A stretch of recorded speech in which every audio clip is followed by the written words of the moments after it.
Welcome once again. Today and in this video, we will be discussing long-term non-current assets. While current assets are those that can be converted into cash within the coming 12 months, non-current assets are those with an expected lifespan beyond 12 months. They are those assets that will provide the company future benefit.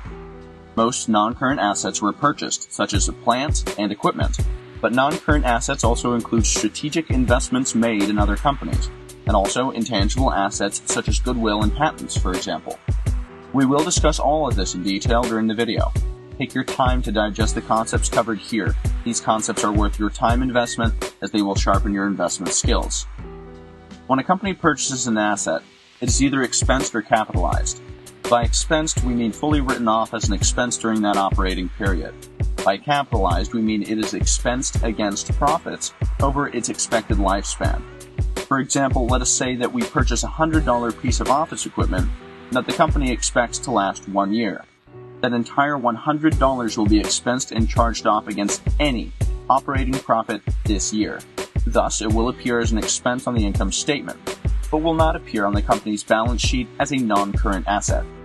Another example might be a $100 piece of office equipment with an expected serviceable life of 5 years. In this example, the company would expense 1/5, or 20%, of the asset's cost for this accounting period, and the remaining $80 would appear on the company's balance sheet as a non-current asset.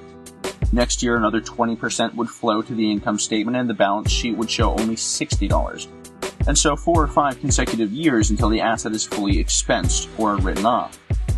Let's see how this would appear on the income statement and the balance sheet.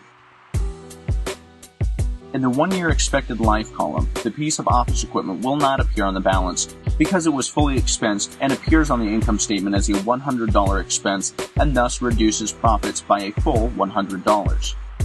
The 5-year expected life column on the right shows the piece of office equipment does appear on the balance sheet, but only $80 worth. The remaining $20 of the cost appears on the income statement as an expense against profits. This $20 represents 1/5, or again 20%, of the purchase price because the cost is written off over the 5-year expected serviceable life of the actual asset. To clarify, when an asset is purchased, it may be expensed or capitalized. If it is an asset that is expected lifespan beyond 1 year, it is capitalized and its value is placed in a capital account that will be included in the company's balance sheet. This value will be reduced or depreciated over the life of the asset. As it is depreciated, a portion of the asset value is reduced by transferring that year's depreciation from the balance sheet's asset account to the income statement's depreciation expense account. This write-off over time is referred to by deferring terms depending upon the type of asset. The type of process is similar, and the cost of the capitalized asset is allocated to expenses based on its expected lifespan. Depreciation is the term for writing off plant, property, and equipment purchases. Amortization is the term used for writing off goodwill, and depletion is the term for the write-off of oil wells and other natural resource assets. This displays how various types of non-current assets appear on the company's financial statements.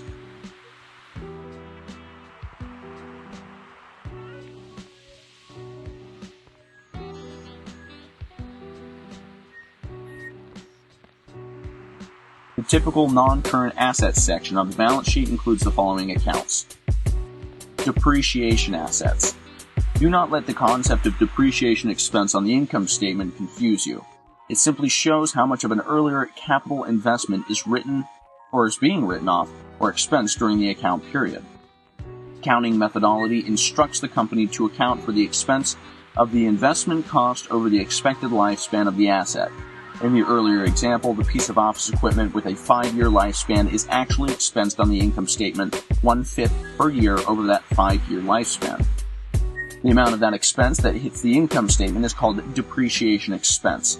As the value of the asset is depreciated, the value that is shown on the balance sheet declines by that amount. So in that case, each year 1/5 of the original cost is transferred from the balance sheet's asset account to the depreciation account that is shown on the income statement. The asset on the balance sheet is shown at original cost minus the accumulated depreciation, which is referred to as book value. Thus, a $1,000 asset will show a book value on the balance sheet of $500 at the halfway point in its life, reflecting that it has just hit the point and been 50% depreciated. It is always advisable to read the footnotes to any financial report. That is certainly true about depreciation and asset value. That is where you'll find an explanation of any unusual events or adjustments to standard accounting convention. As an investor, watch the trend in fixed assets. Is it declining, increasing, or staying the same?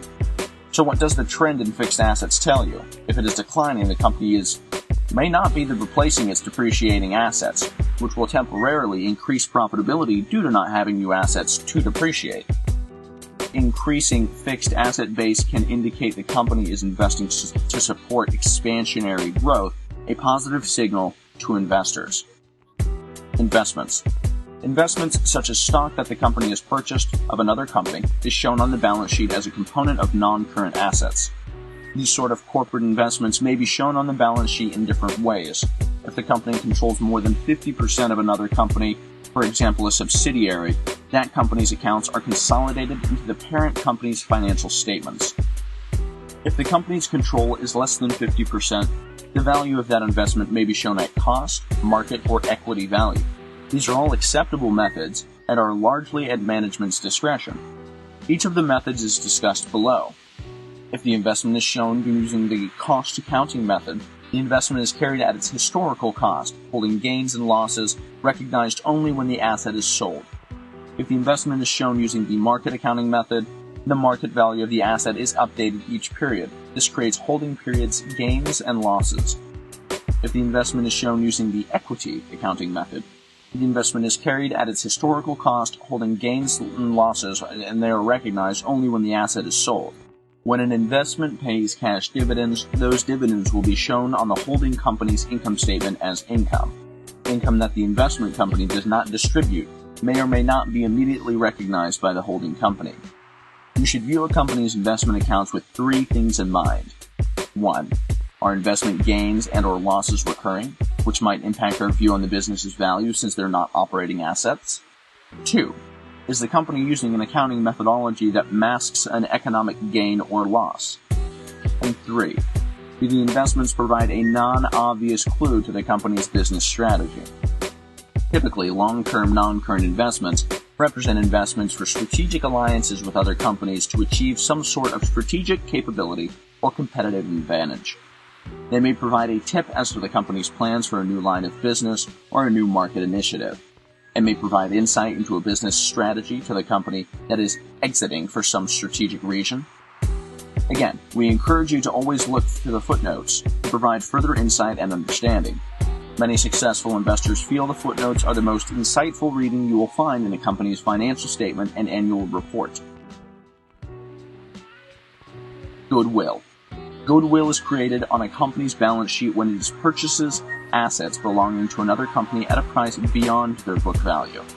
This is usually the case because of the intrinsic value a well-respected brand name or company represents to the buying company. Imagine the inherent value of a brand name like Tide detergent, for example. That brand franchise has value far beyond the building and machinery used for its manufacture. So goodwill is an intangible asset such as trademarks, licenses, in-process research and development, or even established business credibility and relationships. That goodwill value does not appear on the originator's balance sheet because it has built that intrinsic value over time. Goodwill was at one time amortized like depreciation, for example, written off over time because goodwill may or may not lose value over time like plants or machinery. Therefore, goodwill is no longer subject to regular amortization like depreciation. It is now specifically forbidden. Instead, companies now review and test their goodwill annually. If it is determined to acquire assets that have decreased in value, the company must write down the value of goodwill. This is done by a one-time restructuring expense against profits, and the goodwill account on the balance sheet is reduced commensurately. Guess where you'll find an explanation of this? Footnotes, of course. And now to summarize. Be astute when you examine the non-current assets. Do not rely solely on traditional measures such as ratios.